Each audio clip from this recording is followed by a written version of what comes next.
This podcast is sponsored by Tusk, an open source non-ICO crypto project powered by community. Check them out on the web at tusk.network. That's TUSC.network. The Rob McNeely program is the nexus of cryptocurrency, blockchain technology, and entrepreneurship. Now, welcome to the program. Today, I am talking to Kingsley Edwards. He is the CEO and founder of Flote.app, which is a new social media sharing platform. And I think the timing of this is great, given what's going on in the crypto world with YouTube right now. So, Kingsley, how are you today? Doing well. Just a little bit of rest after yesterday, Christmas. But yeah, glad to be here. Thanks for having me on. Cool. I literally laid on the beanbag for 14 hours yesterday.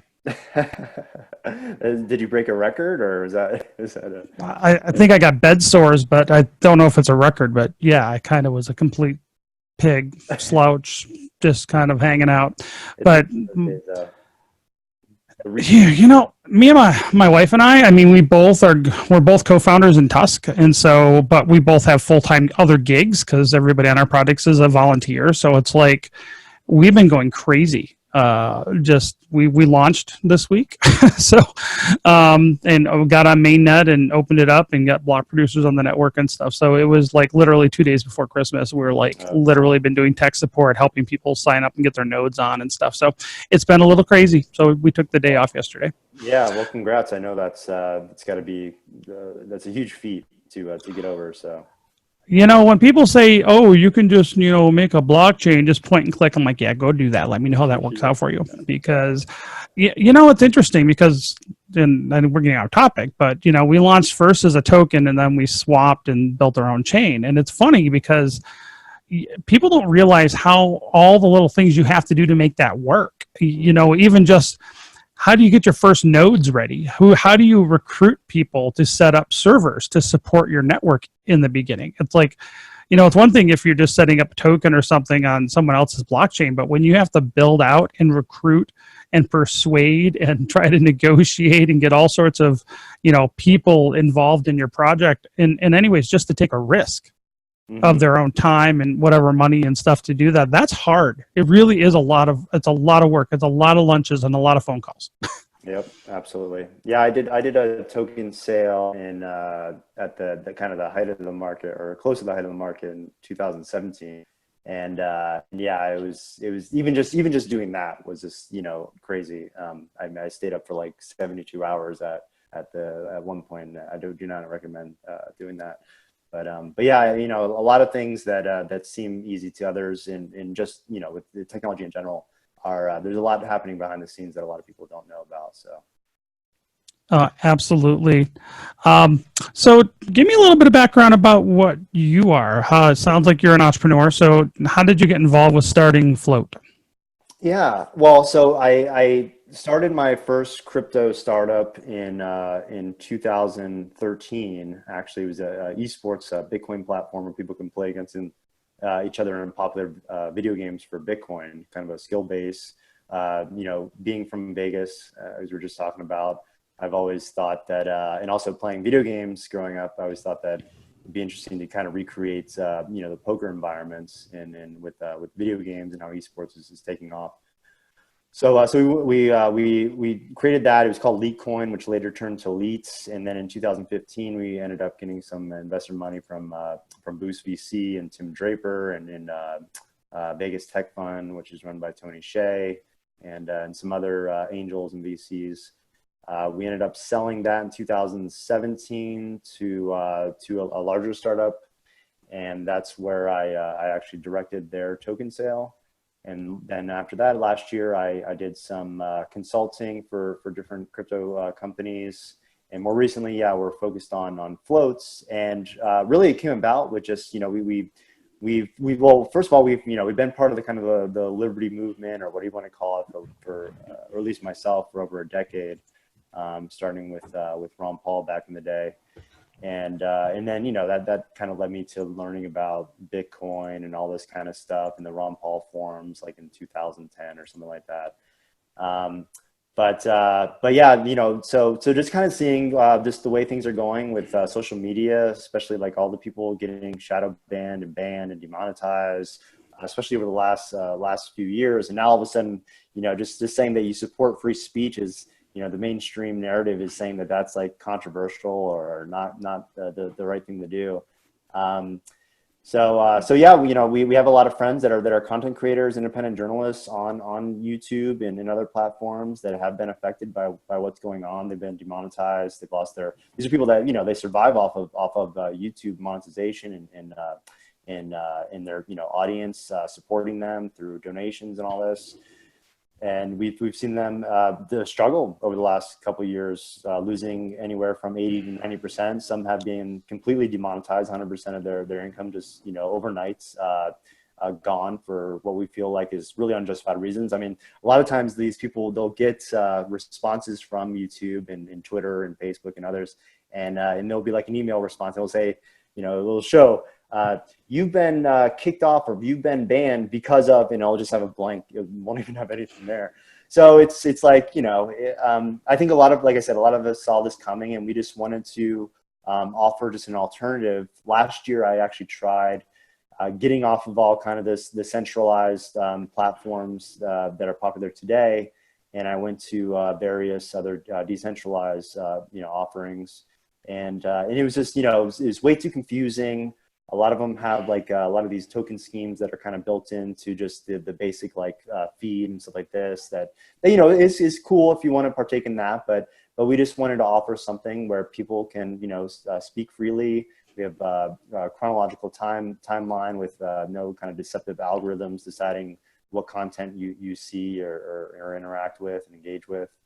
And so, yeah, so we decided to kind of, dive deep into it and have been working alongside of a lot of those friends that have been affected by what's going on. So is Flote like a blockchain-based app, or is it not based on blockchain, or is it crypto related? How is it kind of built? What kind of platform is it on? So right now we are centralized. So we have plans to decentralize over the next year. We went through Boost again with this company, Boost VC, which is one of the leading blockchain startup accelerators in San Mateo, run by Tim Draper's son, Adam Draper, who's done a lot of great work in the space.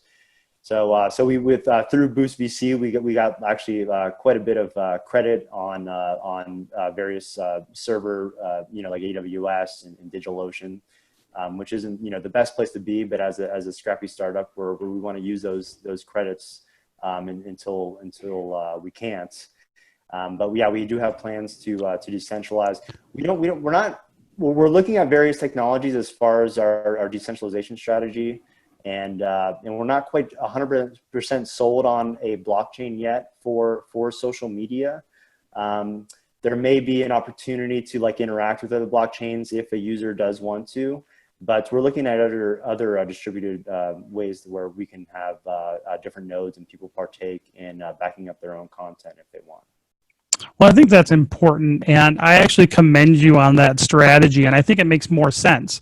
Get your MVP out there, start on a centralized system, and look at where the technology is, and then adopt whatever backend that's decentralized that you want. To me, that actually makes more sense, because I think you probably are well aware. I mean, with the social media platform, it's about eyeballs and audience. I mean, that's why people are on Twitter. That's why people are on Facebook, because that's where all the people are.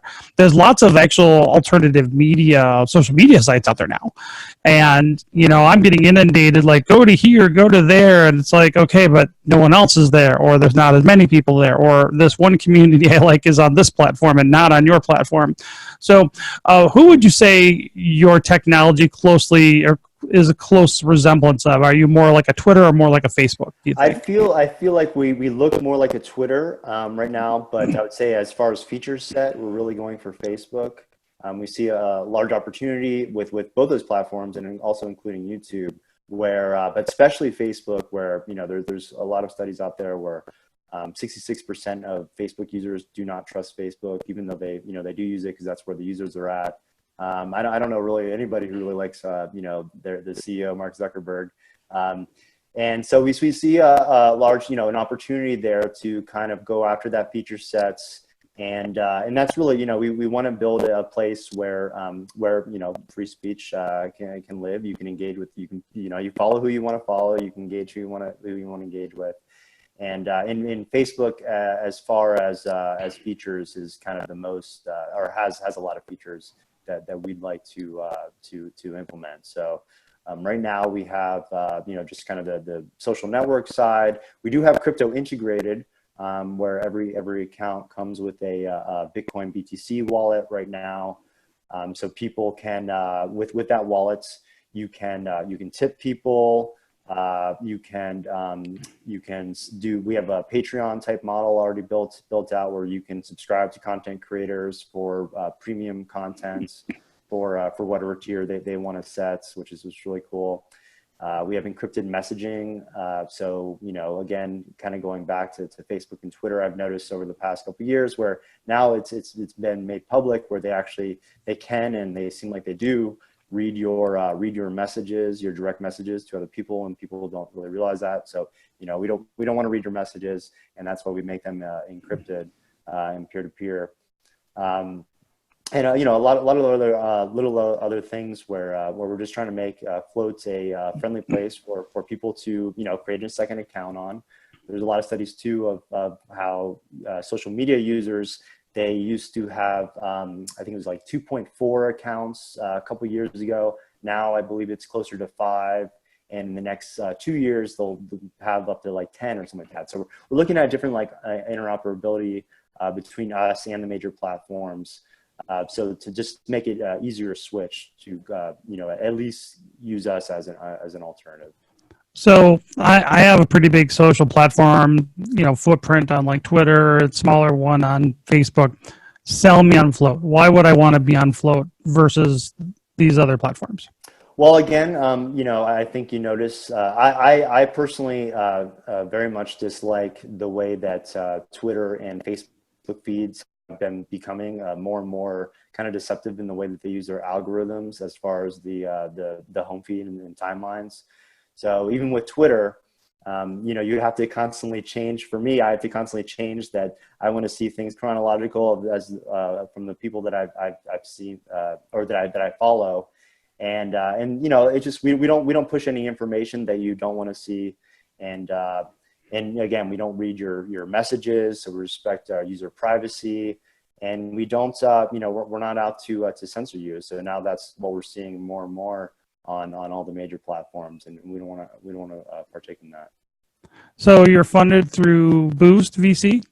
Is that where you're getting the funding to grow this out? Yeah, we received some initial funding from Boost VC right now. We are in the middle of fundraising right now for our full seed round, but we received we went through Boost earlier this year. So that was going to be my next question. Is I like what you're saying. I think we need more alternatives to what we have out there. The next question is, how do you combat that network effect of the big networks? That's the big challenge. How do you take away their market share? And what do you think your marketing strategy is going to be to onboard some of those new users and kind of pare away some of their market share? Mm-hmm. Well, so we definitely wanted to take advantage of the way that YouTube is treating content creators, the way the distrust of Facebook and the other platforms. So that's one of the biggest things. Right now, we're actually working on adding ad monetization for content creators, so that we can provide a way for content creators to join our platform and not only receive Patreon revenue from their audience, and also tips, but then also ad revenue from different ad networks, and eventually we'll be implementing our own ad platform that's fully integrated into our platform. One thing about us, as far as for content creators, is that we don't take any percentage of the payments to content creators or just users in general. So that's one of the things that we're really focused on too, is showcasing how wait, crypto actually has a use case here, where when I send a super chat, let's say to a YouTuber, and YouTube takes 30%, or YouTube takes 45% of ad revenue from content creators, we don't sit as a middleman in terms of payments. So I think that's one place where we're kind of placing our bet on and saying that, hey, kind of the old saying, content is king. And if content creators can create a second account on Flote, and hey, maybe not the user base isn't there yet, but I'm making 100% of all my tips. I'm making 100% of my monthly subscriptions from my audience, and I'm getting a larger percentage from ad revenue. Well, it might make sense to try to start moving my people over to this platform where I can ultimately make more money with less followers. So you as Flote.app, how do you guys make money if you're not taking a cut of the content creators earnings? So we have for ads, we have two sets of ads. We have content ads that will be similar to it's kind of unique actually too. We have content ads, and then we have two forms of content ads right now. We have video ads where it's kind of and we're testing this out right now with a few content creators. But video ads are similar to the YouTube ads that you see that go before and after videos. And then post ads for content creators that can be done on any post, which is kind of unique. So if a content creator just does like a normal kind of Twitter style or Facebook style post, they can have a small ad on the bottom, a little banner ad, where they can also monetize off that. So we have those sets of ads for content creators where they get 100%. And then we have network ads, which is kind of can be seen almost like if you think of a YouTube video page, like the top right, they'll have a little ad, post up on the top right.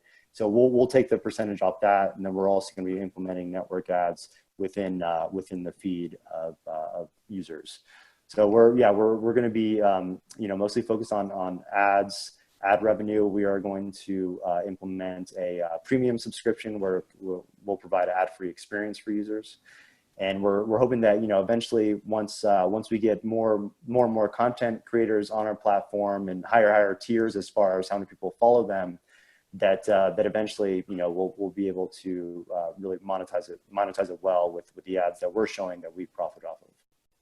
Very cool. So with a lot of the normal big giants in this space, some of their excuses for censorship and deplatforming people is, one, they'll say they're combating hate, and some other people will say they're just trying to cover their tail legally in case someone does something stupid on their platform, so they don't directly get sued themselves for hosting this content. So if you're centralized and you're going to allow free speech, are there any limits to that? Or are you going to have some basic rules? How does that kind of work? And if you allow free speech, unfettered free speech, are you worried about liability for your group? So we do, we're a U.S. corporation. We do have to follow U.S. laws. So if there are things that we find or others bring to our attention, or if there's one of the alphabet U.S. government agencies that requests something or something, we're not going to go to prison over something, over a social media post or something like this. We'll do what we have. Only what we have to do. But we're not going to go out of our way to censor people for no reason, which seems to be where all the other platforms are going. When it comes to this story of advertisers and all this kind of seems like they're kind of pulling the strings and all this. I believe that is the case in some circumstances, but at the same time, it's interesting to see that especially YouTube is using that as an excuse why they're censoring people. Yet all the major other the mainstream media that's on YouTube are talking about the same things that all these independent creators are talking about, maybe in different ways, this and that, but they do cover a lot of the same topics that YouTube says is controversial and all this. Yet YouTube doesn't take down Fox News, CNBC talking about crypto, CNN talking about Epstein, all this type of stuff.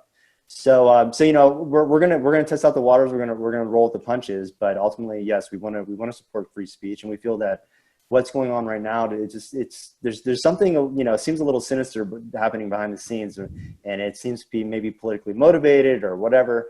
But we're we're just really rewinding the clock just about 3 to 5 years of where social media was, why YouTube became so great, why Facebook became so popular and Twitter became so popular. And so we just want to basically, be what it was before, and offer that to our users and respect our users. And I think a lot of people want that. And I think on the other hand, I think there's also a big market for curated content as well. And I can see both sides of it. The anarchist part of me is like, you know what? People should do what the hell they want to do. But, if they want to do it on their own platform, if they want to do it their way and not my way on my platform, then they go build their own. And you did. So I kind of like that. And I'm actually very interested to see how this plays out for you guys in Flote. But on the other hand, there's a lot of bullshit out there. I mean, there's a lot of stupid people. There are a lot of assholes. And, I kind of look at it like we have a forum, for instance, with Tusk. And we have rules in our forum, in our groups, in our Telegram, because we believe like we don't allow certain types of spam, because we find that spam does make the community suck. All these online groups, once they stop having moderators and admins, it's just the nonsense takes over.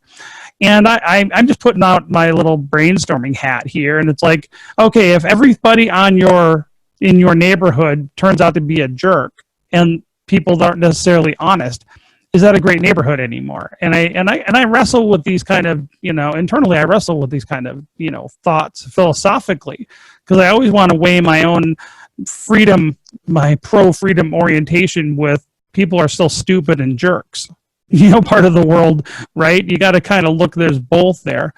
And I do think there's a nuance, and it's interesting, especially with a lot of folks in the liberty movements, whatever movements you want to call it, that have a hard time with that nuance. That, just because you can be a jerk doesn't mean it's a good idea to be a jerk all the time. Right. And I heard voices coming out, and this is supposed to be a new social media thing out on the EOS network. And supposedly everybody's doxxed. And I'm mixed on it. I'm actually interested to see how it works. So, for instance, and to me, I doxed myself a long time ago. I've always been Rob McNeely and everything. I don't have any sock accounts. I am myself out there, so I'm always kind of flying without a net. But I can tell you, Kingsley, I've had a lot of assholes take advantage of that. Trolls doing crazy stuff, and it's like, oh, you're an anonymous avatar, and you're going to be a jerk. I'm doxxed. I'm myself. I'm a target, and I think there's a weird trade-off there, because on one part of me, a lot of people are really antisocial and uncivilized because of that anonymity. On the other hand, I always think that, well, we still need to have that ability to be completely private, because maybe someone needs to be a Hong Kong protester, right? And so I don't know the balance. And libertarians will have this, they'll shred me on this because I'm not 100% pure, but I'm like, but sometimes people lie and say things that aren't true on the internet because of their anonymous, avatar or what have you. I mean, what do you think about that? Right. So, I mean, if you're a public person and you have a public profile, then, you're going to run into this stuff, no doubt. And then it's up to you to curate, block or mute people who want to, or trying to harass you or engage with you that you don't want that you don't want to engage with. So, I would say if you're really against people, coming after you or doing this, doing that, then make your account private, and then choose who can really engage with you. If you're willing to take the risk of becoming public, and you want to promote your voice, and you want to grow your audience a little bit more easily through a public profile, then you take on that risk yourself, and you have to kind of deal with the things that come at you. It's I think it's no different, the online identity versus the real life identity. There really isn't much of a difference besides people being are able to be anonymous or more anonymous, I would say, or easier to be anonymous online. But again, there's interesting features that we're building out, like shareable mutes and block lists, where, let's say, there's a full list of people that have shown of users that have shown to be I don't know, kind of a difficult to deal with online. Well, if there's this easy way to share these lists, and with one click being able to block a full list of users that have engaged in this type of behavior, then let's make that easier. Let's use technology to make our lives easier not only to engage with people, but also to disengage with people. And I think that's actually an amazing idea. And all I say, and I understand blocking, and I block liberally, and I have a pretty thick skin. I've been out there for a long time, so I really normally don't care when someone says dumb shit, because that's just the internet. Right. I did have a guy who's actually kind of popular, but he's, anonymous, and he runs a podcast, and he's a crypto maximalist of one flavor. And a year ago, we had a problem. And he just didn't like my project because it's not Bitcoin. Let's just put it out there. It's just, he's like, anything that's not Bitcoin is a scam. Right. And I'm like, okay, well, that's not true. Okay, a scam is accusing someone of a fraud or a crime and a violation of the NAP. And, it started coming up in the search engine results. And I'm like, okay, he wrote a blog post and all this saying that I'm a scam. And I'm like, okay, one, I've never taken anybody's money. I've done everything I said I would do. I created something that we gave away that became valuable. That's not a scam. That's a gift. But it was interesting. Like, he was very toxic, and I ignored him for a year, but I had to deal with some of the SEO fallout, right? Because marketing is kind of a thing. And I called him up, and I figured out who he was. I did some digging, and I'm pretty good at finding out some things, and I actually know who he is now, like everything about him personally. And I emailed him, and I used his first name, and he's got a public email address for his avatar, and I emailed him by his first name and last name and said, maybe we could have a phone call. And we did. We had an hour-long conversation. He still hates my project. And I said, that's okay, but don't accuse me of being, a fraud or a criminal. You can say you hate my project. I don't have a problem with that, but let's just be honest. And, here's the thing, Kingsley, if I hadn't figured out who he was, he wouldn't have cooperated with me, because he felt protected by that anonymity, and he felt that he could break the law and call somebody things that aren't true. And I think, that's the problem I see out there. And I do understand where some platforms come from on that. And to me, it's like, sometimes people just aren't nice and are mean because of that. And I think that's the downside of the whole keyboard warrior thing. But it's never going to be perfect. Just like in IRL, real life, it's never going to be perfect no matter what. You're going to have people out there that hate you and whatever. And, sure. And so, and then we'll continue to see this. I think a lot. What's interesting with crypto in particular is that we're seeing a lot of people that were Bitcoin maximalists starting to at least be more open-minded to new projects. And I never, I was more of I would say a Bitcoin maximalist years ago, but I would never hate other projects out there, because competition is good. And really actually with Bitcoin, we're seeing that.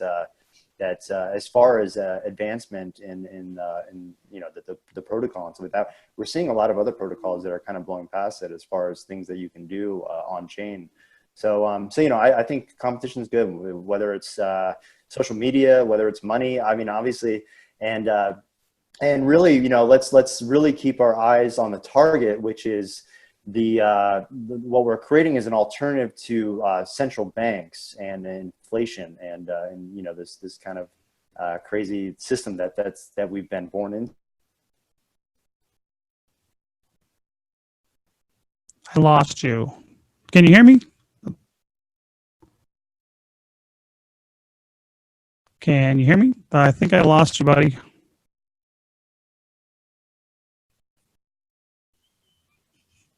Hello? Oh, am I back? There you are. You're back. Okay. Yeah, I lost you too. I don't know what's happening there. Having some bandwidth problems on your side, I think. Yeah, it keeps saying that you have low bandwidth. Okay. I hate when you have low bandwidth. You got low T or something. Huh. Yeah, it's weird because I have really good internet too. Anyway, I'm not sure where I cut off, but. Okay. So let's just pick it up. I think competition is excellent too, and I think so with the crypto space as well. I'm an entrepreneur, and I actually am kind of late to crypto. I don't claim to be like an early adopter at all. I've only been in the space a couple of years, and it surprises me because I view everything as an entrepreneur, and I always look at opportunities and mitigating risks and flaws and markets, and that's kind of how I view crypto. I just see it, even if it's decentralized, it's still a market, it's still a product, it's still a service. And it's interesting with like the old maximalists that are so defensive about Bitcoin. It's typically I think you would agree. It's typically Bitcoin Yeah, maximalists that we don't seem really to see be the most toxic. maximalists. But I think I have a theory on why I think it is. I think it's that these guys have been like, singing the tune of Bitcoin for so long that it's become kind of their personal identity. And I think that the competition to Bitcoin, and some of it is a lot more innovative, and even not only on the tech side, but on the governance side, on the speed side, on the scalability side, are Yeah. far better I mean, protocols. I used to And use Bitcoin all the time to be people, with $20 Bitcoin on Reddit, and yeah, the speed was great, and now like I wait for 20, 30 minutes confirmation for just a small transaction. It's actually very frustrating. right, and so and I think it just comes down to with the maximalists is that no one likes their baby being called ugly. Mm, And that's what it's about. And I think the maximalists just fear the competition, that maybe they back the wrong horse right. at some point. And now they're And afraid to kind of reverse their opinion. well, that's human nature, isn't it? Yeah. No one wants to admit they're wrong or that their baby's ugly. It's like, Right. but to me, it's funny because like in my own portfolio, I mean, I own Bitcoin, I own Ethereum. I have my own takes on where I think they're going to be and end up. And I think some things, I think it's, I can't make a decision yet because I think there's a lot of things moving in this space. But I think I have my own theories on how crypto will be adopted, and that's why we launched our own project anyway. I mean, that is why we launched our own project, because I think that some of the other big projects out there are kind of going the wrong direction. We'll see if I'm right or wrong. We're going to work really hard to figure that out. But I think that's the same thing with social media, right? I mean, social media proved to be a thing. People like it. People like communicating digitally with each other. They like to be able to communicate with groups. They like to communicate with people on the other part of the planet. Social media is a good tool. The question is now, the governance of social media has kind of gone downhill pretty bad over the last 5-6 years. And I think this is why I'm excited to, talk to you about what you're doing with Flote, because to me, we need competition to kind of hopefully push back, on some of those major social media platforms that, in my opinion, are abusing their users. Yeah, no, absolutely. And I'm not sure where I cut off earlier, but I was just saying that let's remember, whether it's Bitcoin or other technology, but specifically with Bitcoin and money, it's not that, it's great that all these different cryptocurrencies and blockchains are competing against each other to find what is going to serve the market best. But let's remember that what we're trying to replace is central banks. And so just because something isn't as decentralized as this or this and that, or, like, let's focus on what the actual goal is that's creating a better technology for money. And whether something it should work as good as the best thing out there. So that's what I like to support, and that's what kind of the foundation is set for as far as social media with Flote. Is that okay, right now we may be centralized, but hey, we support free speech. You're not going to get thrown in 30-day Facebook jail for posting a meme, or we're not going to suspend your Twitter account because you work for antiwar.com. So it's just like, hey, let's support things that might not be the most decentralized or the most anarchist libertarian thing, but let's focus on the things that, hey, maybe it has easy, good, great UI UX. It offers an alternative. And maybe they don't have all the features yet, but on the roadmap, they're planning to have this, planning to have that, and they have a great team and good backers and great community. So that's just kind of where I've gone from. And I used to be kind of one of those more things like, oh, this isn't as decentralized or censorship resistant as this is that, but I would say I'm more of like a kind of a incremental approach myself, where incrementalism has been used against us for years and years in the past. But now maybe to get the masses to adopt certain things, we don't need to go fully crypto anarchists. Maybe we can just kind of incrementally get there and just use technology as a way, and show people that, hey, technology can be used for obviously very good things that can help us. move money, communicate with each other. Brother, you're singing my song. I say the same thing. Like with Tusk, we're a delegated proof of stake chain. We are not quote unquote so decentralized as say maybe one of the bigger blockchains out there. Though the definition of what decentralized is seems to change a lot. But here's the thing. The masses don't give a shit about something being decentralized. They want something that works. They don't care that PayPal's centralized. They don't care that Venmo is centralized. They don't care that, authorized net is centralized or Visa. They don't care. They want their problem solved. And so it's funny what, a lot of the maxis will argue about, well, it's not decentralized. And I'm like, okay, but these people don't care about that. But what would be better? Would a local credit union want cryptocurrency, or would a local credit union be a preferred business vendor than maybe a major national bank? There's a trade-off there. They're very different. I mean, I personally like credit unions. I don't have an account at a major bank because I like the fact that I can vote for the board of my credit union. And to me, I still have more control over that relationship with the credit union because I can go talk to the vice president pretty easily if I want to. I have actually.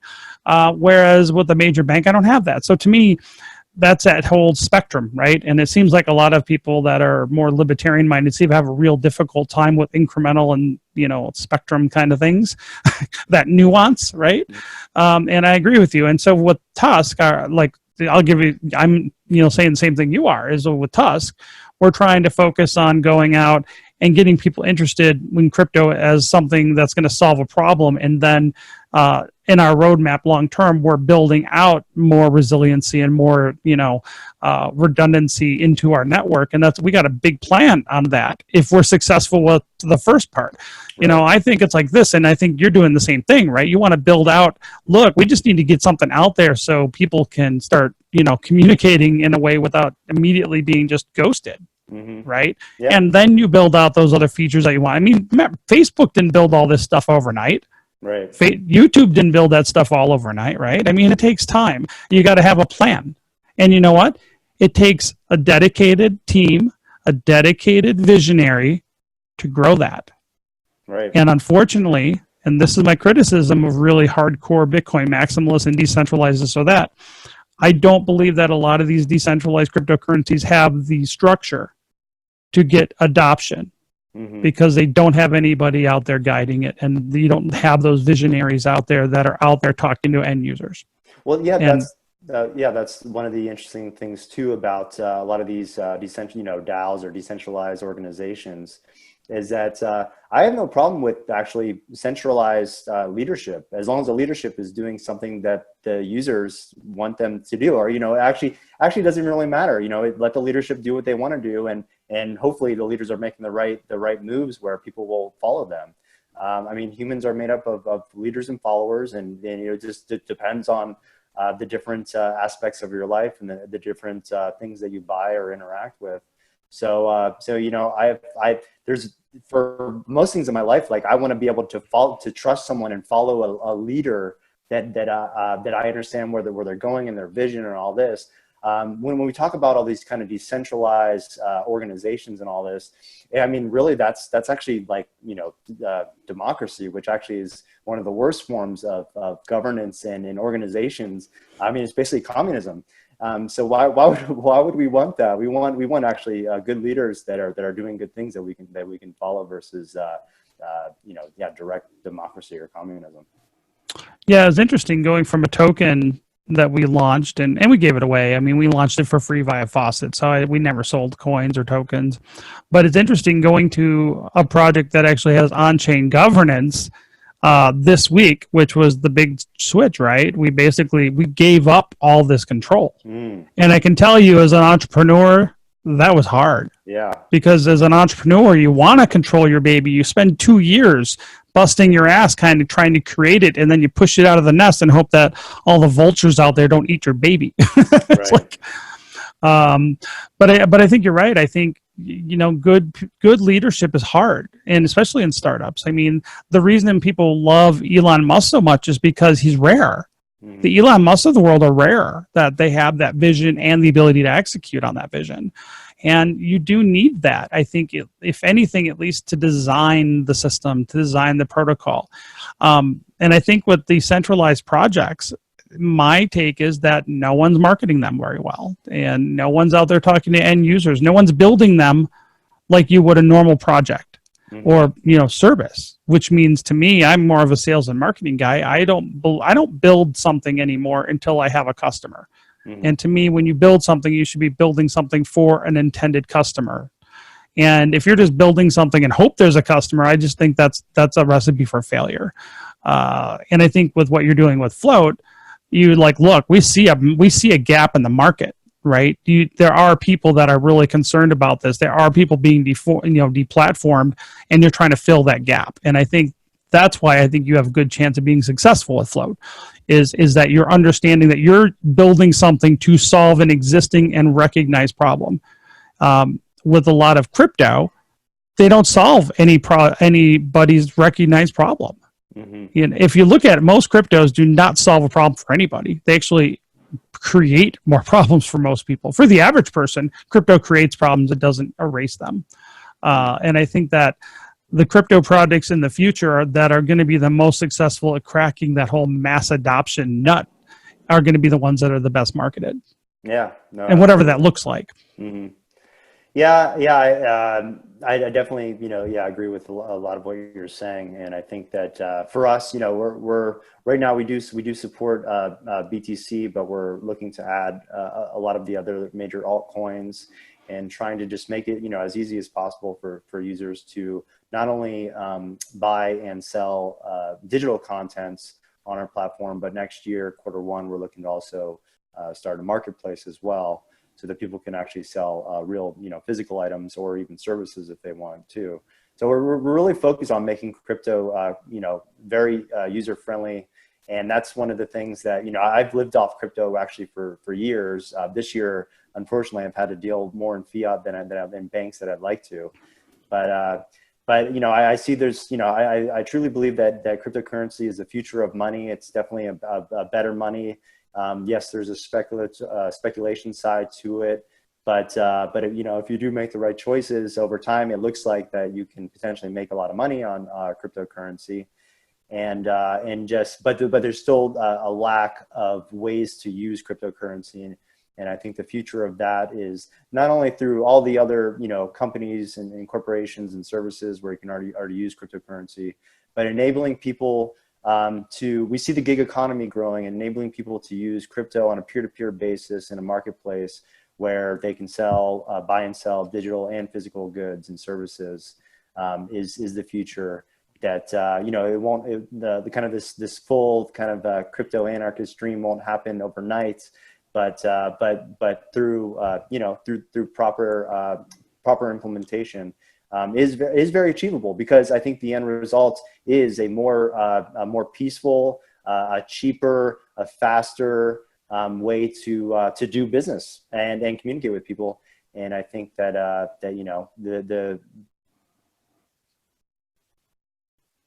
Oh, we dropped out again. Did I lose you again? Oh, right at the end. Are you back? Hello. Oh, there you are. You're back now. It's weird because I don't have issues. Well, I've had one issue with Zoom before, but my internet is really good, so I don't know what's going on. Oh, we're close enough. Yeah, okay. It's but I think you're right. I think it is the future as well. And I really enjoyed our time today, and I want you to keep me up to date on when you got things rolling out with Flote, because I think this is something the market needs. Cool. Well, I really appreciate you having me on, and appreciate the chat. Where can people find out more? Find us at Flote.app, Flote.app, or join Flote.com, Flote. Again, Flote is spelled a little differently. And also I'm King on Flote, so I was able to grab that username somehow. But yeah, so if you go to Flote.app/King, that's where I post most of my stuff. And we actually have it so that you can like share to Twitter and all this kind of stuff. We're going to be implementing so that you can share to Facebook too. So we're trying to make it as easy, like I said, as easy as people to switch over and at least create a second account on Flote. Perfect. Kingsley, thank you so much for coming on the show today. And if you like this content, folks, make sure you subscribe to our social media platform channels, which you can find listed at robmcneely.com. Thank you for listening to the Rob McNeely program. Make sure you check us out on the web at robmcneely.com and subscribe to our podcast at YouTube, iTunes, and on the Google Play Store.